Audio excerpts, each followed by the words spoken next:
Hello and welcome, ladies and gentlemen, to episode 83 of the CrickPicks podcast. I'm Behram Khan, who you can find at DefMango on Twitter. With me is Varun Alvaconda, who you cannot find on social media, even if you try. And then we also have Jarrod, who you can find literally everywhere. We're back after quite a while. We were getting messages. I was getting DMs that when are you going to be back on CrickPicks and please bring Jarrod with you. So here we are. And just a quick briefing for all of you guys who are new to this show. What we do over here is that we take any generic cricket category and we draft our top 5 each for that category in a snake style draft competition. So the pick order goes 1, 2, 3, 3, 2, 1. The topic for today is the greatest slip fielders of all time. So I'm quite excited. Varun is going first, but before he goes there, before he has to deal with all of that pressure of picking the greatest slip fielder of all time, just want to tell you guys that these podcasts are powered by our supporters on Patreon, and you can become one of them by going to Patreon/Good Areas Podcast, and then you can enjoy ad-free content, speak to us in the chat, slag us off, give us recommendations, all of that fun stuff. Now, Varun, this is your moment. We're waiting for you to fuck up. Before Varun goes, it's really important that we know here that this is a little bit like the slower ball episode, right? There's only wrong answers here for Varun.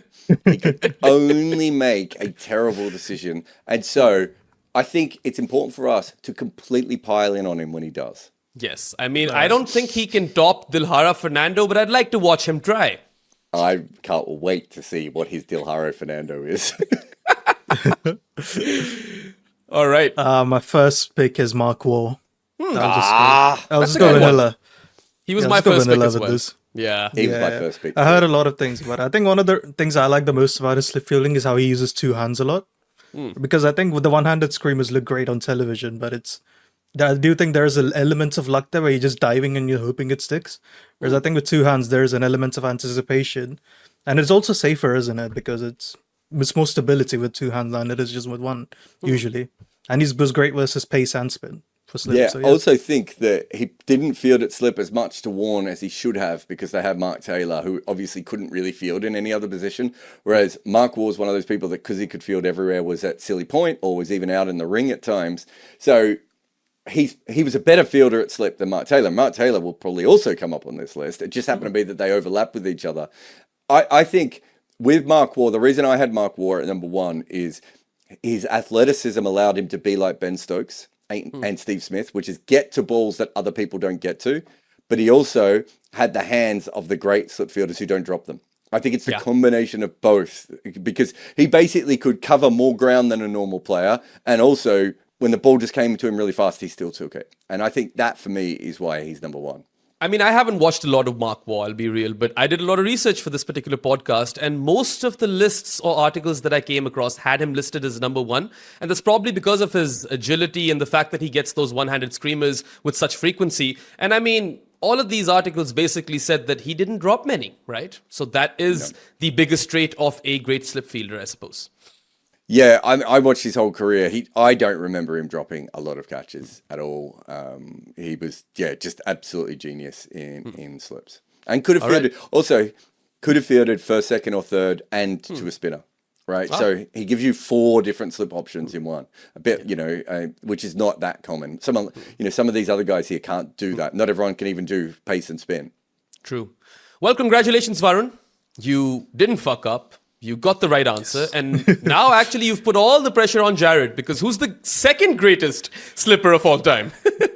I'm going to go with another Australian. And I do think there's a reason why there's a lot of Australians here, just because of the way the ball carries maybe makes it look a little bit better when they take them. But I think that the second greatest slip fielder of all time is Bob Simpson. All right, there we have it. The prehistoric pick that we were talking about before we started recording. No, that's not prehistoric. That's normal. Okay. That's not prehistoric for me. That's it's modern era prehistoric for you guys. Yeah, this is basically he only just retired. He was basically still playing when I was born. I think barely might have just retired before I was born. One of the great things with Bob Simpson is that he caught slip catches in a way that no one else has ever done. And sorry to everyone listening on audio, but he basically would clench the ball onto his chest, which means that he was using both hands and his chest as a way of catch, which is so weird, right? And the first time I heard that, I was like, well, he can't possibly have been good. right? He couldn't have been good at this. And everyone I've ever heard, I remember I was talking to Bumble about him recently, and Bumble was just like, I've never seen anyone move like he did in slips. And he was actually comparing him to Mark Waugh, but saying he was safer within that as well. I don't think you'll get many great slip fielders before Bob Simpson, because I think it really is a 1950s and after art form. So I don't think this isn't one of those ones where, you know, one of us is going to say, you know, Alfred Pinninson or something, right? Like slips, the ball only really starts to carry really well after World War II. And even before World War II, I don't think it was as a specialist a position anyway. So I really think that Bob Simpson should probably be the oldest player on this list, but I'll give it a go and try and come up with someone else. Also, doesn't he have the highest catches per match for a non-keeper? Oh, does he? History? Yeah. No, I don't think he does. I thought I he think does. that record is the short leg fielder from India, whose name I always forget. Solka? Is it Eknath? Eknath Solkar. Eknath Solka? Okay. Yeah. I think must be think- sample size then.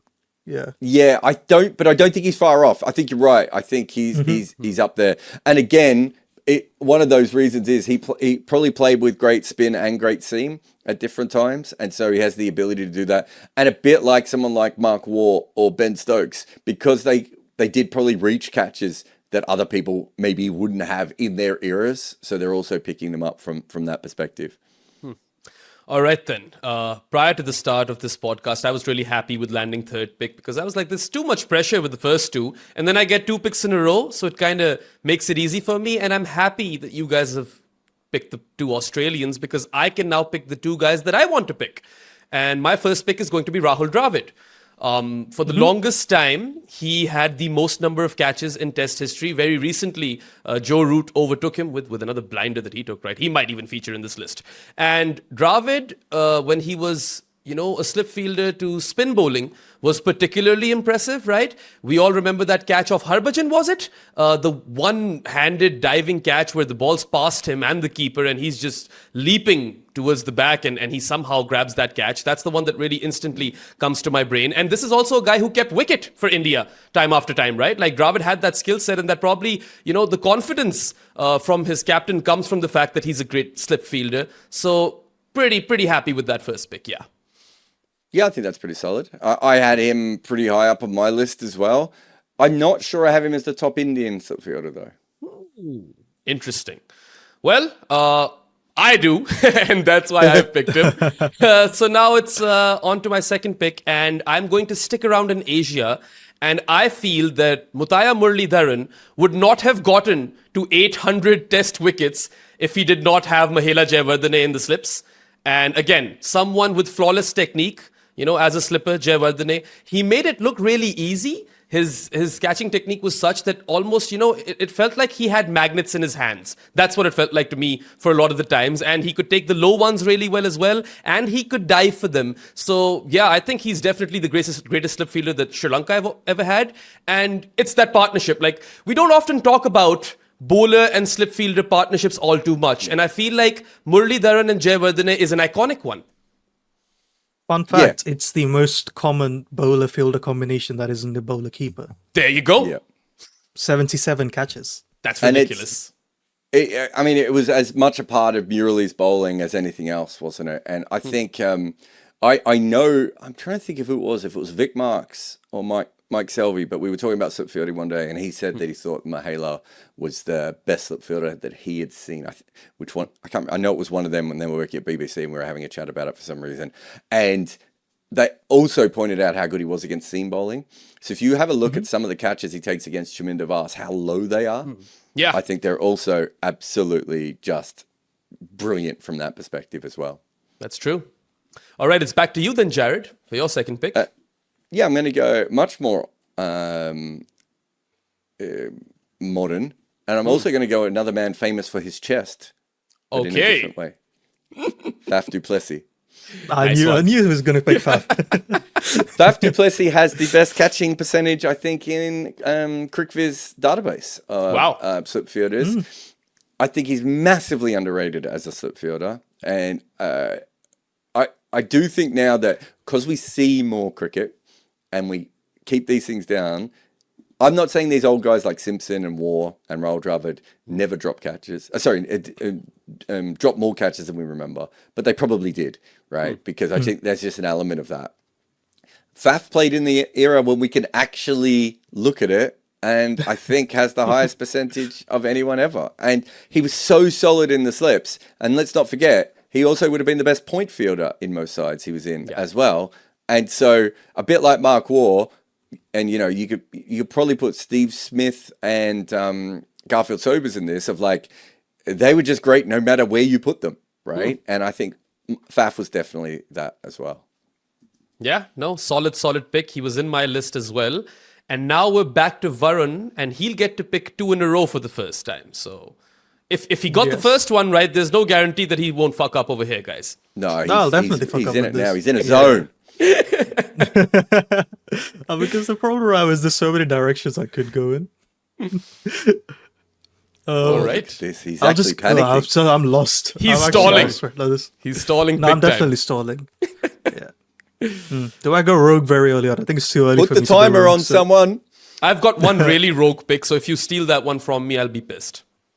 I don't even know which pick you're talking about. Yeah, you probably don't. Again, Jarrod must. I'm just At some point, he'll figure it out.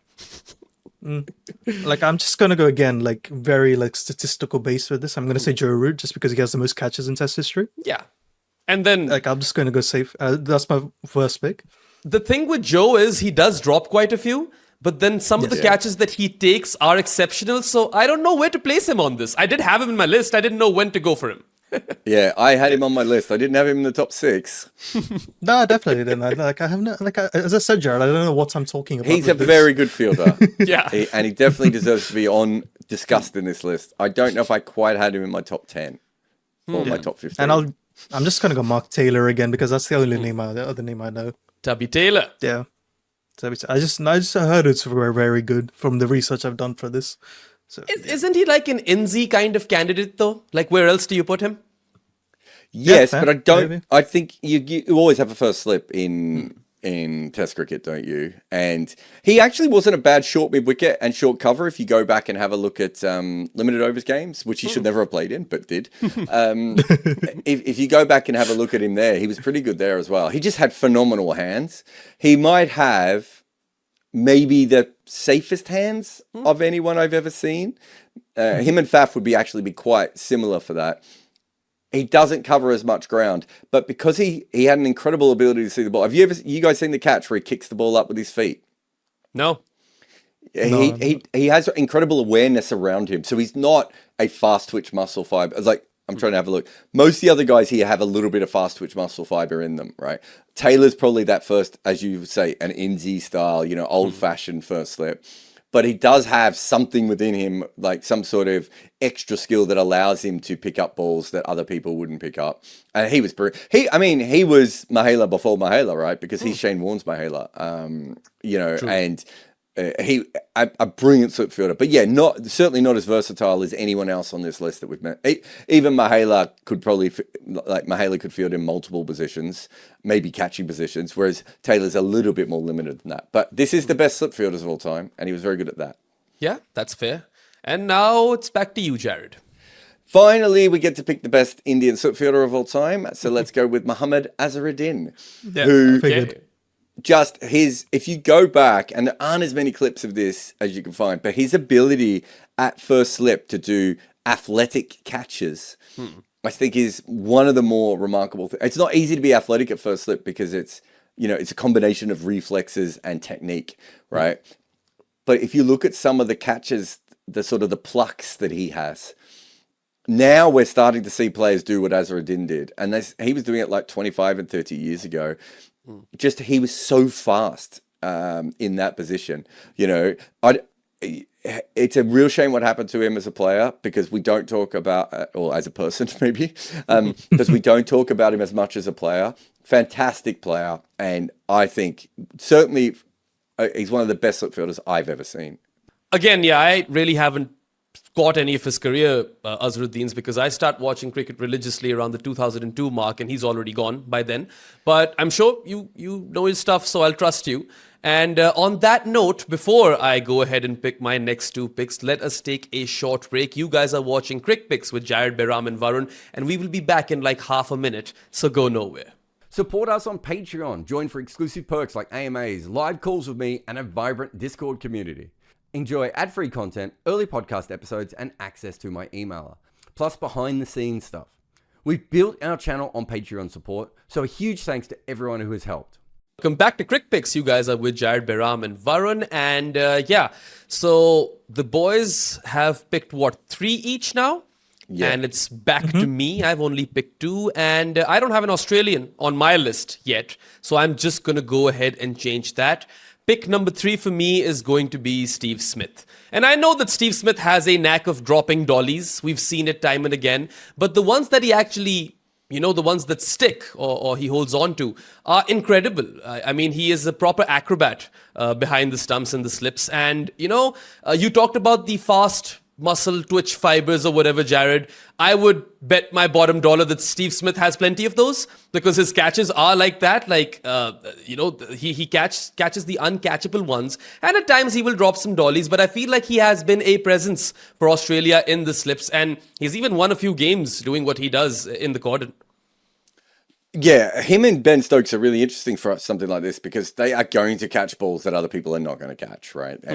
And where you factor that in, but they both drop catches that they wouldn't. Yeah. They're really not slip fielders, are they? They're both probably point fielders or cover fielders.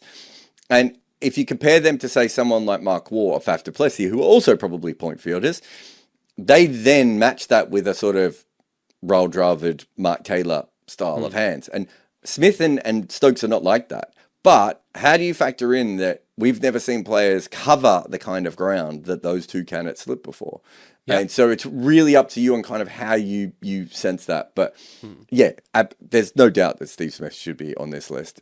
I would have had him ahead of Root, I think, because I think they both have a similar amount of drops, but he's just going to cover so much more ground than Root is. Yeah. Also, let's be real, they get more opportunities than the rest as well, right, throughout their careers. So you're going to have a few drops. It's just funny that... Yeah.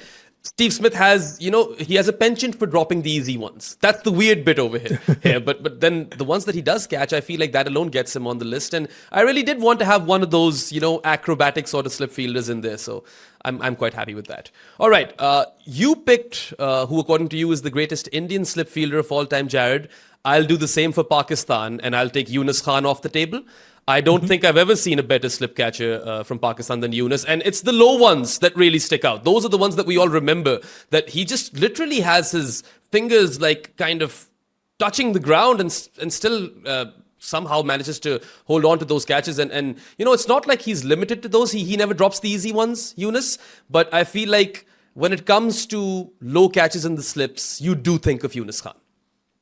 Yeah, and also combination of spin and pace, right? I think again, he reminds me of Mahela actually. In that, it's funny with Dravid and with Azharuddin, I don't feel this as much, but with Mahela and Yunus, I just feel like they took a lot of low, dippy, crappy catches, and did a great job with them. I'm not sure I'd have him in this list, but he was on my long list.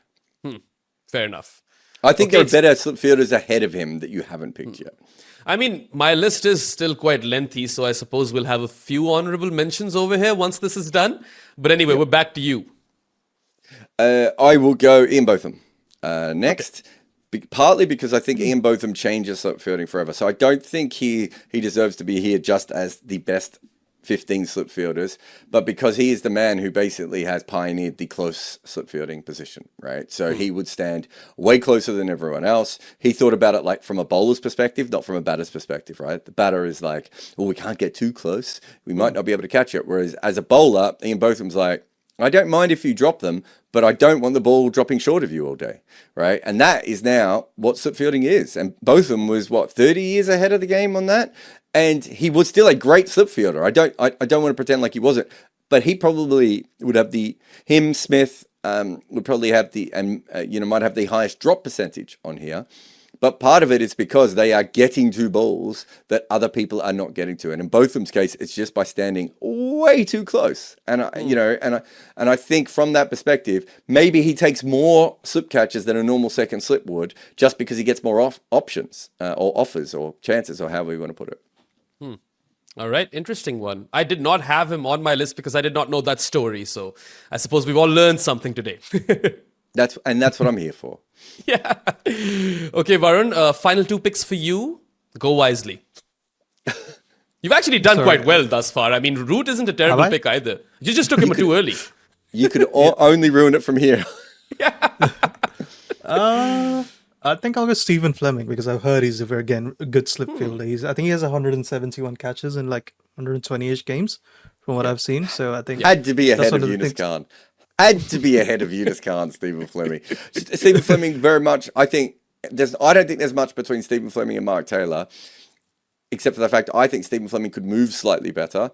And Stephen Fleming probably doesn't get as many of the dramatic catches because it's New Zealand and the ball doesn't carry through as much. And we never saw him against high quality spin. But if you're asking me who was the better first slip, I don't know who I would pick out of those two. Okay, yeah, I had him on my list as well, and I'm glad he's taken. But you know what? There are a fair few names over here who now I'm getting tense about. I might even propose an extra round if things get too tricky. But yeah, Varun, I don't mind. So, final pick for you. Or maybe not. We'll see. We'll decide. We'll make things up. Because I need to know if this is my final pick or not, because I may or may not. It may be your final pick, it may not be. Just pick. That's the beauty of it all. I'll go Frank Woolley, just because I don't know if this is the best test slip fielder or just the best slip fielders. I believe he has over 1,000 catches in first class cricket in like 978 games, and I've heard it's mainly at slip fielding. So I'm like, if you took like 1,000 catches, I feel like you deserve to be on this list just because it's such an absurd number. That is an absurd number. And you were saying that Jarrod will pick the prehistoric ones. You've just gone ahead and picked Frank Woolley. Yeah, that's even going further back than I did. Yeah, he's probably. I don't want to say he's one of the first specialists, but obviously he was a big part of it probably becoming a specialist position. So when would he have played? It would have been 1920s to 1930s, because I think he plays against Armstrong, doesn't he? Its international career is 1909 to 1934, I believe. Oh, is it that long? Wow. Okay. Does he? How does he go in Test cricket with catches? I know about the first class record, but does he have a similar ridiculous? I think he does. Similar. 64 matches, 64 catches. I think it's. So I think Frank Woolley is probably another one of those early great athletic all-rounders, because he could. I think he bowled a bit. I think he was like Sobers. I think he bowled spin and pace. Could bat quite a bit as well. Like just a really, handy player to have in your side, and then probably a great fielder. Well, definitely a great fielder on top of that. So if you had Frank Woolley in your side, you probably had one of the best fielders in the world. You had someone who could bowl pace and spin, and averages 35, 37 maybe with the bat. Like not a poor batter by any stretch of the imagination. So I think that's a decent pick, and probably.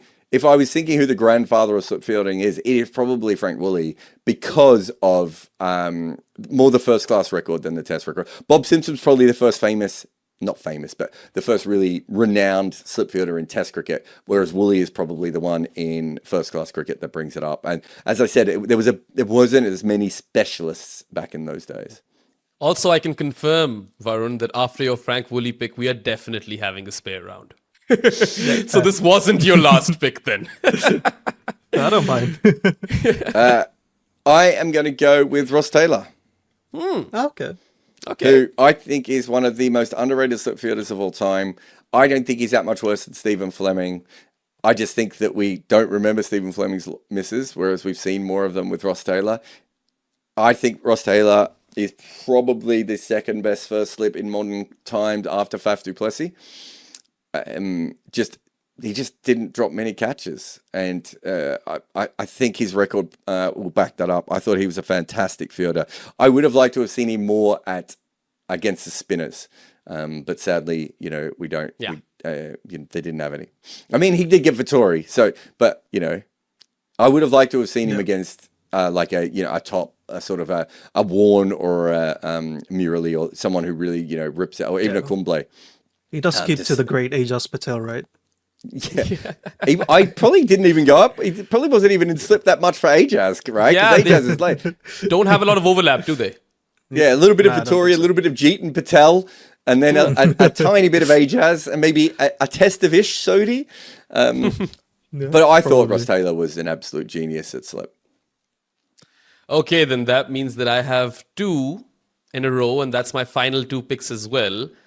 One of my picks is the hipster pick that I'm going to go for as my final pick. This is the tricky one, right? Because I can't not pick that guy. It's just for shits and giggles. I just have to go there.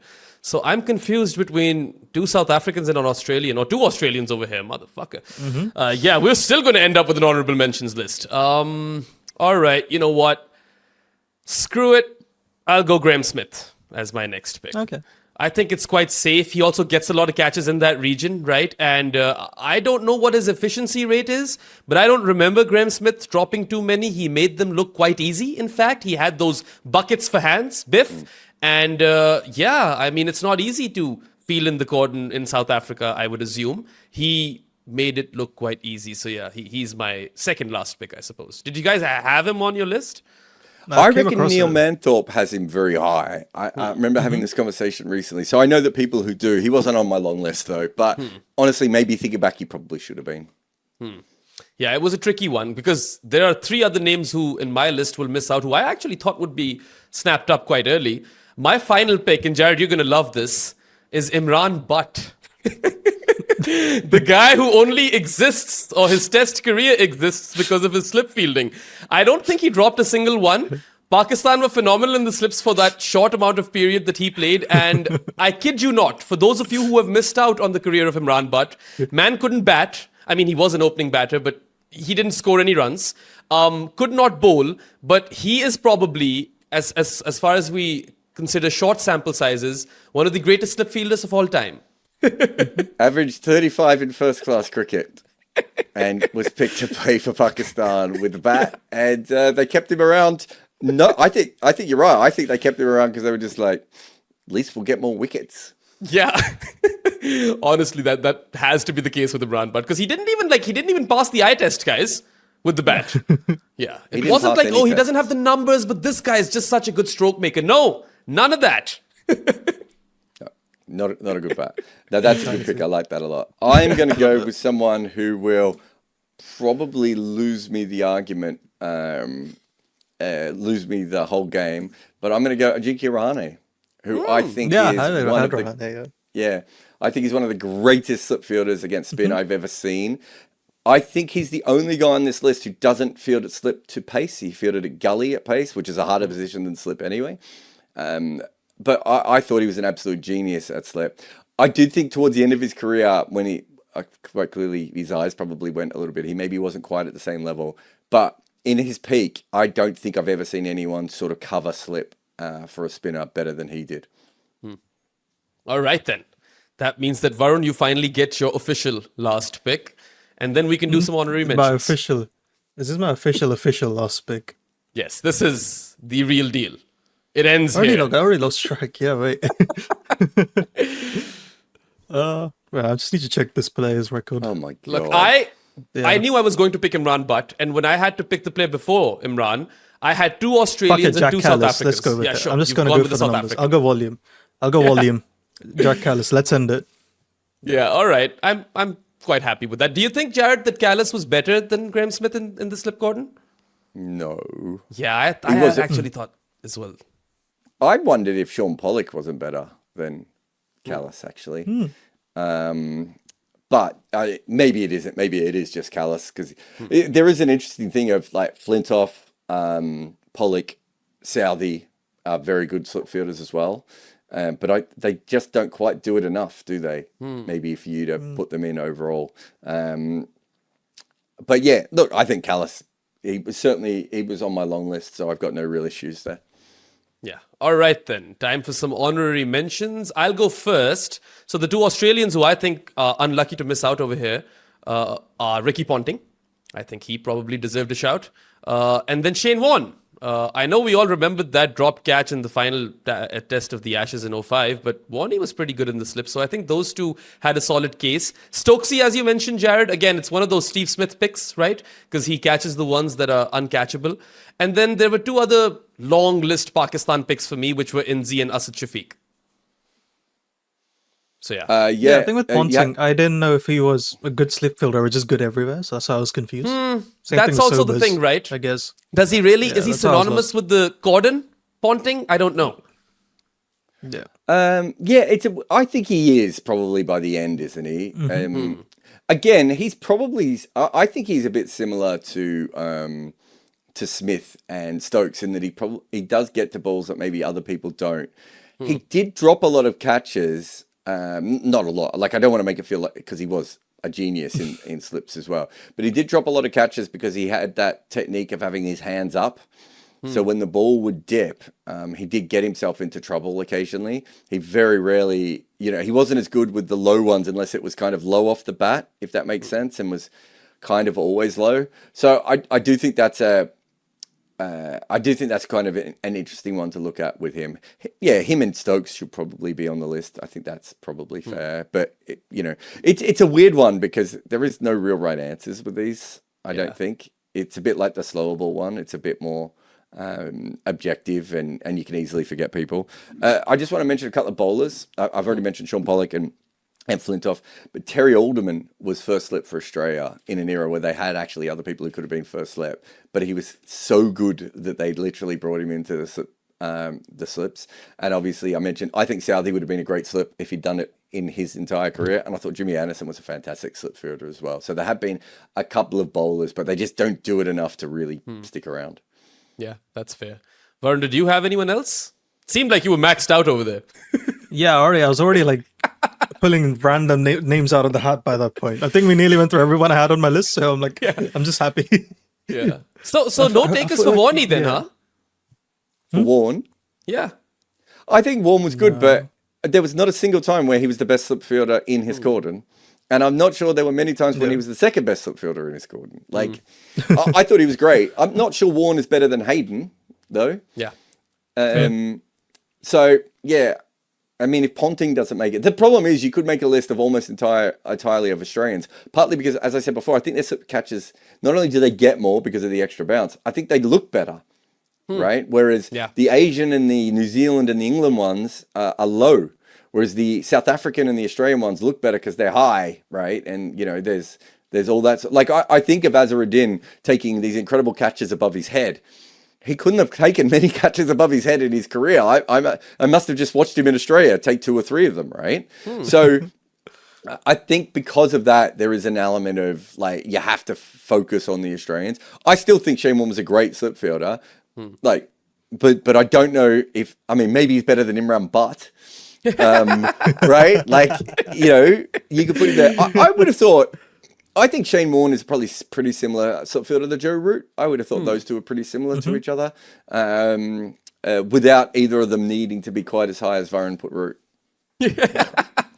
Anyway, so that's a wrap, guys. Jarrod, if you could tell everyone, all of our viewers and listeners, what the top 6 looks like for each of us, because we did end up doing a spare round because I had to make room for Imran Butt. Essentially, that's why we did it. But yeah, take over. Varun went Mark Ward, Joe Root, Mark Taylor, Stephen Fleming, Frank Woolley, Jack Scullis, Jarrod, that's me, Bob Simpson, Faf du Plessis, Mohammad Azharuddin, Ian Botham, Ross Taylor, Ajinki Rahane. And Behram went Rahul Dravid, Mahela J. Wardner, Steve Smith, Yunus Khan, Graeme Smith, and Imran Butt. All right, then. Do let us know in the comments who you think wins this. And also let us know if we forgot a name, which always happens, right? So you can slag us off in the comments section below. And just a quick reminder, you guys can go to goodareas.co and bookmark that webpage. That can prove to be a one-stop shop for you with respect to all of the work that we do as part of this team, whether it be written content, videos, or podcasts. And also, finally, once again, these podcasts are powered by our supporters on Patreon, and you can become one of them by going to Patreon/Good Areas podcast, and then you can just have these fun chats with us about anything in life and enjoy ad-free content and maybe give us some recommendations for CrickPicks in the future as well. So there's that. Have a good one, folks. We'll be back next week with another one of these, and there'll be lots of content for you to enjoy in between as well. So have a good one, enjoy yourselves, and goodbye. I once made a pair in a club game, which is almost impossible to do. But I have been obsessed with batting my entire life. And so I put that into my new book, The Art of Batting. Being that I'm not very good at that skill, I decided to talk to other people who were. So I hit up as many contacts as I could just to talk about batting. Rahul Dravid, Brian Lara, A.B. de Villiers, Kumar Sangakkara, Ross Taylor, Susie Bates, Nasser Hussain, Ian Chappell, and so many, many, many more. I wanted batters to talk about how they and their friends made runs, because that is the art of batting.